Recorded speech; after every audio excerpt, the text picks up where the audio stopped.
It's the most prestigious fuel efficiency prize on the planet. Road to Houston.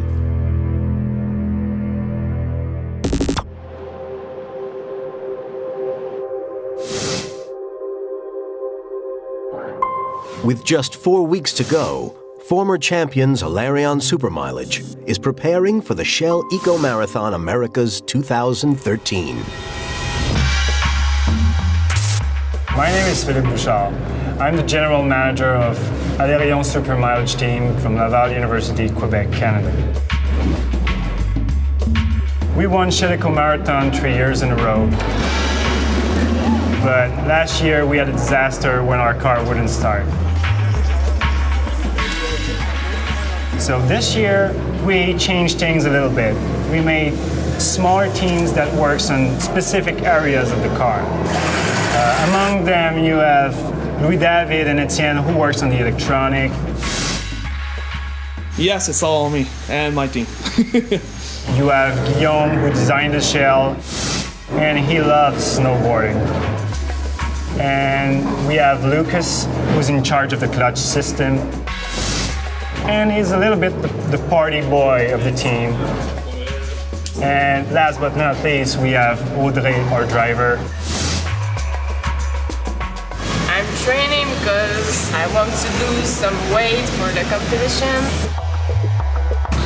The Shell Eco Marathon, it's the biggest event we take part of. It's a good occasion to prove ourselves to the world, what we can do and what we can accomplish as young engineers. There's a lot of pressure because we have to be the champion again. You know, getting such a fail last year, we feel like we have to get back on top. It was quite a disappointment. We worked as hard as we could, but we had major issues in the engine control. I tried to start the engine by pushing a little button like more than 10 times. More over here. Never worked, so it was very frustrating.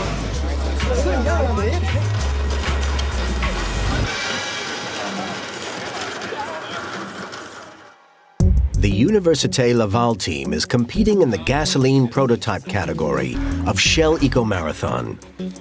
Their car is a carbon fiber shell with a single seat and 3 wheels.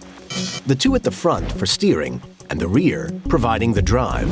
The motor started out life as a lawnmower engine, but the team has heavily modified it to improve fuel efficiency, which is what this competition is all about. At the moment, the car only exists in pieces, and the severe Canadian weather means that the team can't test drive it outside until the event in Texas. Quebec is known for having one of the worst winters in North America. We get snow and ice, and it's pretty much freezing all through the winter. So that's a big problem for us because we can't test the car outside. The kind of innovation that we need to develop to overcome the weather are, a dynamometer like the one we have right here, which allow us to make some engine tests inside, and we can know our fuel consumption and also the torque that we develop during the winter. After failure in 2012, there's intense pressure on Louis David and his team to redesign the engine management system so that the motor starts and runs consistently. And things seem to be going to plan.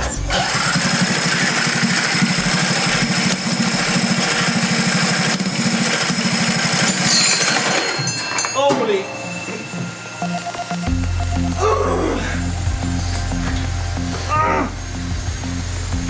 The bolts we were using to the crankshaft position just snap off. Was so close to starting.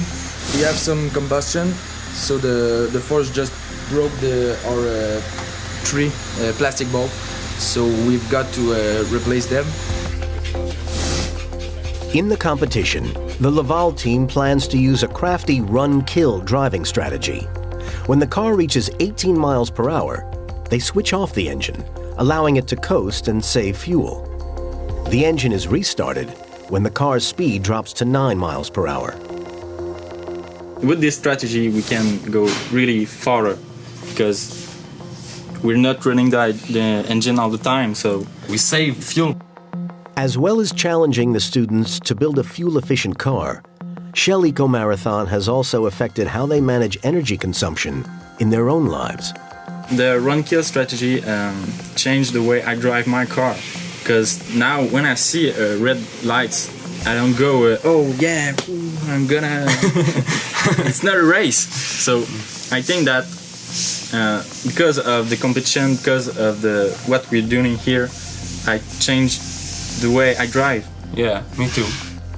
The competition, the Shell Eco Marathon and the Supermileage helped me to think about it and how it's important to save fuel. Back in the engine workshop, the team has been hard at it for several hours. With the broken bolts replaced and some encouragement from a heat gun, the engine is on the verge of starting.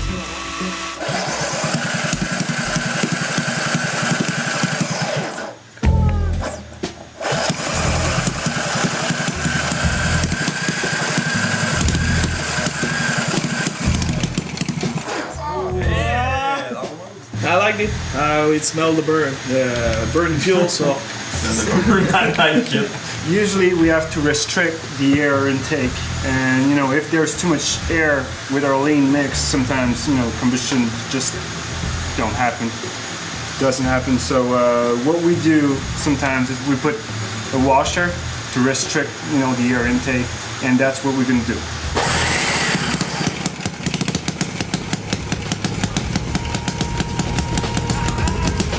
It's a vital breakthrough for the young Canadian engineers.